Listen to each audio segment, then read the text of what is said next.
This episode is brought to you by Dogfish Head Craft Brewery. The Grateful Dead and Dogfish Head have gotten the band back together with the release of Grateful Dead Juicy Pale Ale, a light-bodied pale ale brewed with sustainable Kernza grains, granola, and heaps of good karma for a refreshing brew that's music to your taste buds. Available nationwide. Visit dogfish.com to find Grateful Dead Juicy Pale Ale in your neck of the woods. Dogfish Head Craft Brewery is located in Milton, Delaware. Please drink responsibly. Get your mother-loving ears on because your big-time radio DJ's got news. PayPal lets you pay for stuff in-store, online, or over time. Now that's a tune. You can pay your own way. Don't just pay, baby. PayPal. Learn more at paypal.com. Estamos começando mais um 8 e a Faixa, esse spin-off do Peladranet, que sai nas segundas-feiras, que não tem intervalo extra. Por enquanto tá sendo assim e tem sido muito legal. Um programa mais curto sobre um assunto só, que na maioria das vezes eu vou estar aqui sozinho pra comentar, pra complementar a nossa semana, pra não deixar chegar até quinta-feira e ter bastante assunto atrasado, pra tentar dar uma complementada aí. Lembrando, esse conteúdo aqui é disponível em vídeo no Spotify. Se você tá só ouvindo no feed, me dá uma chance e vem me assistir, pô. Estamos no segundo episódio do 8 é Faixa, é a segunda vez que eu faço aqui.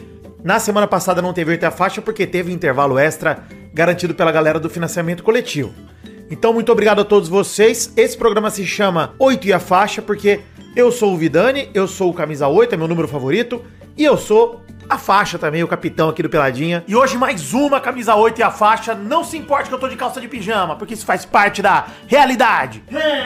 Eu abaixei numa pose esquisita lá que eu me senti o grande Saiyaman, hein? Mas tudo bem, estamos aqui pra falar de futebol hoje. Vamos falar das quartas de final do Mundial de Clubes. E temos ainda um brasileiro sobrevivente. E começar por ele, que foi o primeiro jogo na sexta-feira, Fluminense e Al Hilal. É um exagero se eu não falar aqui que surpreendeu a todos, né? Acho que é uma aposta que quebraria as bancas de aposta pensar que um brasileiro sobreviveria até a semifinal e seria o Fluminense. Nada de crítica ao Fluminense, inclusive vem desempenhando o melhor futebol brasileiro no Mundial de Clubes. Mas, dada a situação do ano passado, lutando contra o rebaixamento até o final do campeonato, o desmonte do time pós-Fernando Diniz, e na verdade com o Fernando Diniz ainda no ano passado e depois tudo o que aconteceu com o Mano Menezes, acho que é fácil falar que é surpreendente. Digo isso mesmo sabendo que preciso elogiar a estrela de Renato Gaúcho. 2-1 pro Fluminense, o gol salvador do Hércules veio depois do gol do Martinelli, lindo gol do Martinelli inclusive. E mesmo com o segundo tempo de muita pressão do Al Hilal, onde o Marcos Leonardo fez o gol de empate, o Fluminense manteve a calma, teve uma nova chance, na verdade teve mais de uma, né? Vamos falar aqui do gol do Hércules, até numa bola com muita vontade de fazer o gol, ali aproveitando a falha da zaga, né, do Al Hilal, mas também perdeu uma chance cara a cara com o Cano, um gol que ele não costuma perder, que poderia ter feito falta, mas o Fluminense foi mais uma vez sólido defensivamente, como foi contra o Borussia, como foi contra a Inter de Milão e foi de novo contra o Al Hilal. Fluminense batendo em times bilionários, multimilionários aí, mesmo sendo, o próprio Renato Gaúcho diz isso, né, o patinho feio da competição, se a gente olhar só pro orçamento ali, pros nomes que tem em cada clube. Mas a real é que o Fluminense é uma surpresa muito positiva e que ainda fortalece o argumento de que o Brasil tem futebol digno para poder brigar com os times da Europa. Óbvio, o Al Hilal não é europeu, mas tem salário de time europeu, né? Tem folha de pagamento de time europeu. Apesar de eu achar o time do Al Hilal muito caro pro que tem de material, né? Acho que o Malcom valer 60 milhões de euros é maluquice, assim. O cara nunca jogou nada em time grande nenhum na Europa. E valer essa bala é um negócio que eu não consigo entender, de verdade. Nunca se consolidou sequer perto de se consolidar na seleção brasileira. Se o Malcom vale 60 milhões, imagina o quanto valeria o Antony, por exemplo, o próprio Richarlison, o Paquetá, imagina o nível de valor que esses caras chegariam, assim. Bizarro. E é um bom jogador o Malcom, assim como o Marcos Leonardo também é um bom jogador. Nem sou tão contrário a eles eventualmente terem uma chance ou outra de serem observados, apesar do baixíssimo nível do Campeonato Saudita, à exceção do Al Hilal e de alguns momentos do Al Ittihad, alguns momentos do Al Nassr, times de Benzema e Cristiano Ronaldo. Mais uma vitória com V maiúsculo do Fluminense, que vai pegar na semifinal justamente o Chelsea, que venceu o Palmeiras, e nós já vamos falar deles. Mas é um caminho improvável desde o primeiro jogo pro Fluminense, ainda mais quando eu vi os jogos contra o Ulsan e contra o Mamelodi, que o Fluminense sofreu mais do que o normal. Eu imaginei que fosse ter dificuldade no mata-mata, e muito pelo contrário, o Fluminense jogou com muita solidez, tanto nas oitavas quanto nas quartas, e o caminho é muito digno, hein? Empatou com o vice-campeão da Champions League passada, venceu o vice-campeão da atual Champions League, que acabou de acabar com o PSG e Inter, e bateu o clube bilionário que gastou 3 bilhões pra montar esse elenco na Arábia Saudita. E bateu porque é mais time. O Al Hilal, o Fluminense não jogou pra trás por uma bola, não. Se bem que, pra ser justo, o Fluminense acho que fez um jogo parecido contra a Inter e contra o Al Hilal, né? Acho que contra o Al Hilal tem um pouco mais de liberdade, óbvio, pelo nível técnico ali dos jogadores. Até por isso conseguiu perder chances como a do Cano, por exemplo, que ele não chutou e quis driblar o goleiro Bono. Mas mais uma coisa tem que ser dita pra fechar o assunto sobre o Fluminense. O campeonato que fazem Fábio, principalmente, impecável no campeonato. John Arias, pra mim, o melhor jogador do campeonato até agora, não é exagero falar isso. E Renato Gaúcho. Cara, a postura do Renato Gaúcho no jogo contra a Inter, a peitada no Mkhitaryan, de não deixar cobrar rápido e tal. E as decisões em campo têm sido excelentes. A entrada do Hércules, por exemplo, o gol da vitória veio do pé dele, era um jogador que saiu do banco. Então, cara, só tem a aplaudir o Fluminense. É uma campanha histórica em um campeonato que parecia feito para europeus humilharem o resto do mundo. O Fluminense não deixou. E isso é muito maneiro. O único sobrevivente não europeu nas semifinais, o Fluminense está de parabéns. E aí eu vou falar da decepção do Mundial pra mim, como brasileiro. Palmeiras 1, Chelsea 2. O Palmeiras só venceu um jogo no tempo normal nesse Mundial, que é contra o Al-Ahly. Contra o Botafogo foi empate no tempo normal e vitória na prorrogação. Vitória, bem conquistada e tal, contra um time do mesmo país. Não diminui o feito, mas não é no tempo normal. Contra o Inter Miami, quase perdeu. Contra o Porto, frágil Porto, um dos piores times desse Mundial, não conseguiu vencer. A campanha do Palmeiras é a pior dos times brasileiros. É o time que, por mais que tenha passado do Botafogo, não encantou em jogo nenhum. A história do Botafogo contra o PSG é uma história histórica, para ser redundante. O Palmeiras não tem nenhum momento realmente relevante nesse Mundial que o torcedor vai lembrar com carinho. Talvez o gol do Paulinho contra o Botafogo, mas sejamos sinceros, aquele Palmeiras 3-3 Botafogo em 2023, que deu o título brasileiro pro Palmeiras praticamente, com um golaço do Endrick, o jogaço do Endrick, aliás, foi 4-3 ou 3-3, não lembro. Um pouco confuso aqui, peço perdão. Mas aquele é um Palmeiras e Botafogo muito mais memorável e bonito do que esse que valeu vaga nas quartas de final. Os palmeirenses têm que concordar comigo. O Paulinho muda muito o jogo e é infeliz a notícia de que ele de fato vá perder o resto da temporada por conta de uma nova cirurgia. É triste mesmo, a principal contratação do Palmeiras, e ele não vai poder mais desempenhar. Estevão até que deu a volta por cima, fez um golaço contra o Chelsea. Em relação à declaração que ele tinha dado, que já estava com a cabeça no Chelsea e tudo, acho que foi uma despedida digna pro menino Estevão também. Mas não deixa de ser frustrante pro torcedor brasileiro e em especial pro palmeirense a campanha covarde desse Mundial. Acho que o Palmeiras tinha muito mais potencial e acaba saindo com um gosto amargo na boca. Você fala, pô, Vidani, mas o Flamengo foi eliminado pro Bayern de Munique. Tá, cara, mas tinha vencido esse Chelsea, inclusive. Tinha feito bons jogos. Pra mim, era o time que apresentou o melhor futebol dos times brasileiros na fase de grupos. Eu acho que o Palmeiras, de fato, vai voltar pra casa com o sentimento de que foram passear nos Estados Unidos e que não teve nada de relevante. Óbvio, jogar esse Mundial é importante, ganha uma grana do caramba. Pra time brasileiro, muda o patamar, dependendo. Pro Fluminense, acho que vai ser uma injeção absurda de grana, mas o Palmeiras, que já é um time muito rico, já é um time destoante aqui no nosso cenário, eu acho que decepcionante, essa é a palavra. E o Chelsea passa bem para a semifinal e vai enfrentar o Fluminense. Daqui a pouco a gente fala das previsões, do que eu acho que pode acontecer nas semis que vão ocorrer terça e quarta. PSG 2-0 Bayern de Munique. Esse jogo eu preciso comentar que a campanha do PSG nesse ano, nessa temporada, é incrível mesmo. E, de fato, cada vez mais se desenha uma bola de ouro pro Dembélé. Que eu acho, inclusive, cá entre nós, mais justo do que se ela for pro Yamal. Apesar de eu estar com a camisa da Espanha aqui, eu acho que pela temporada, pelos títulos vencidos e pelos momentos-chave da temporada, o Dembélé merece mais do que o Yamal. Porque, pra mim, o Rafinha deveria ser eleito o melhor do mundo, mesmo não ganhando a Champions, ganhando todo o resto que ele foi protagonista na Copa do Rei e do Campeonato Espanhol. Mais uma vez que tá na cara que ele não será, é melhor que ele perca essa bola de ouro e esse melhor do mundo, esse The Best da FIFA, pro Dembélé, que ganhou a Champions League, que venceu também seu campeonato nacional, foi tudo dominante na França. Ah, Vidani, mas a França conta agora? Pô, no ano que eles ganham a Champions League, tem que contar todo esse caminhão de títulos e essa temporada absurda. Os números do Dembélé são muito bons também. Então, acho que é justo, cada vez mais justo. Ele fez, inclusive, o gol, o 2-0 do PSG contra o Bayern de Munique.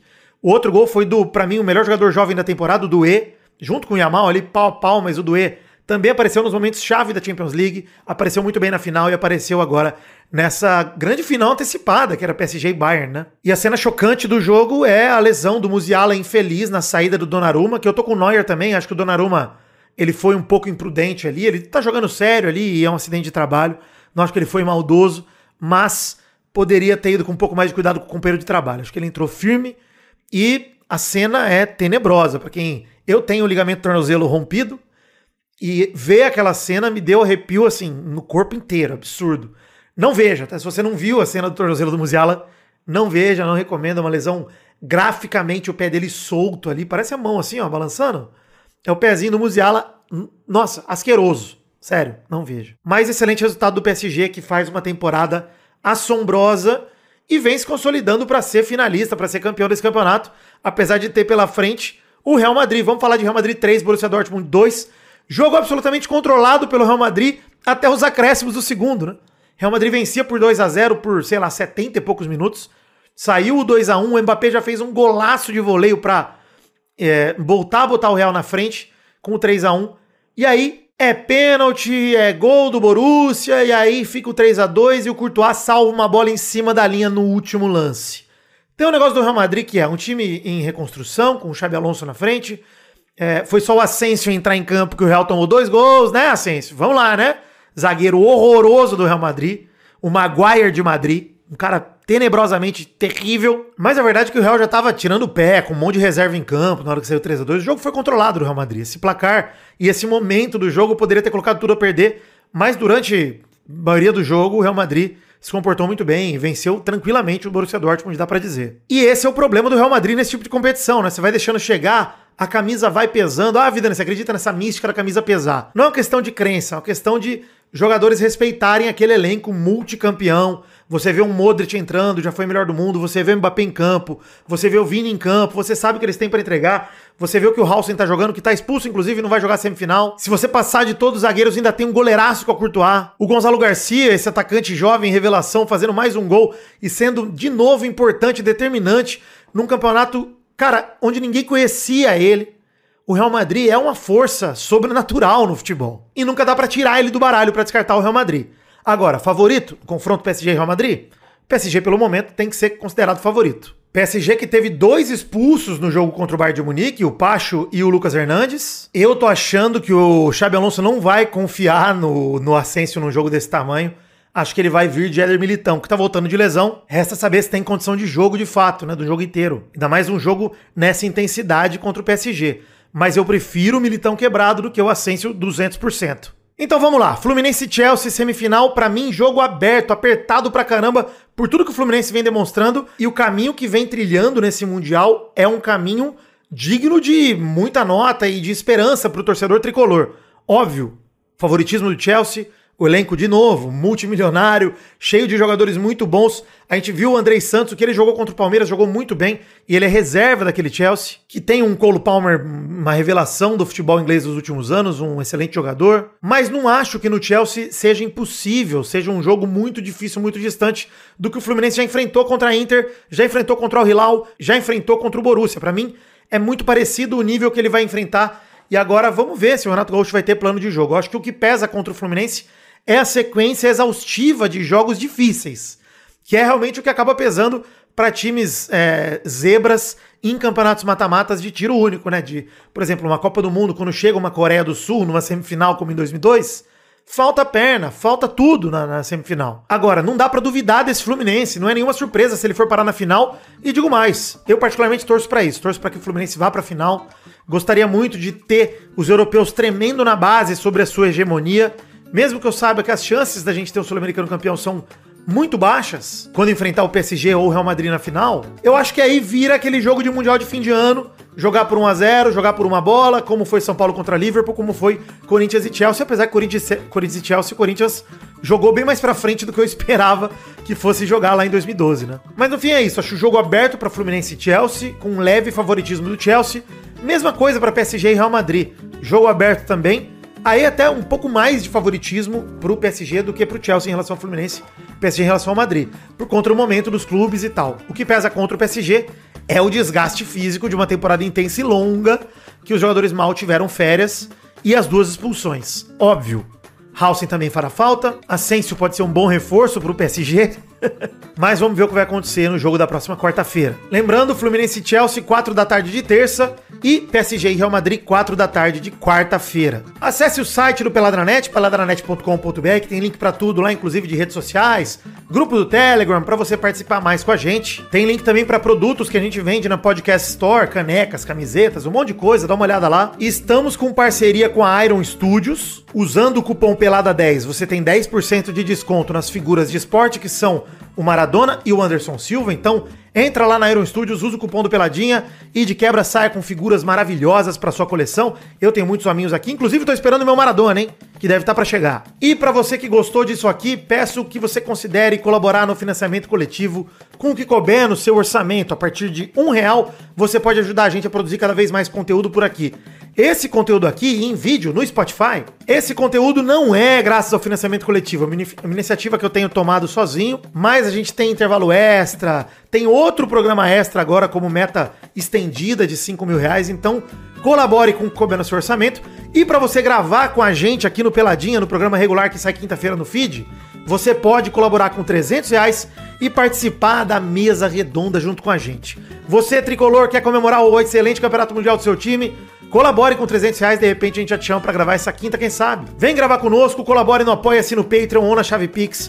Tem link na descrição do episódio, mas também peladranet.com.br tem descrição pra você colaborar como você puder. E por favor, te peço pra comentar o que você achou desse episódio, o que você tá achando do formato do 8 e a Faixa. Tem sido programas mais rapidinhos, obviamente, mas tô fazendo com muito carinho, quero muito saber o que vocês estão pensando. Obrigado, gente, de coração.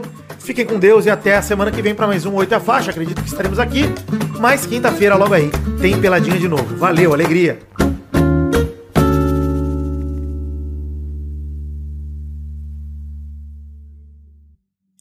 Fiquei congelado aqui, igual o final do Corre que a Polícia Vem Aí.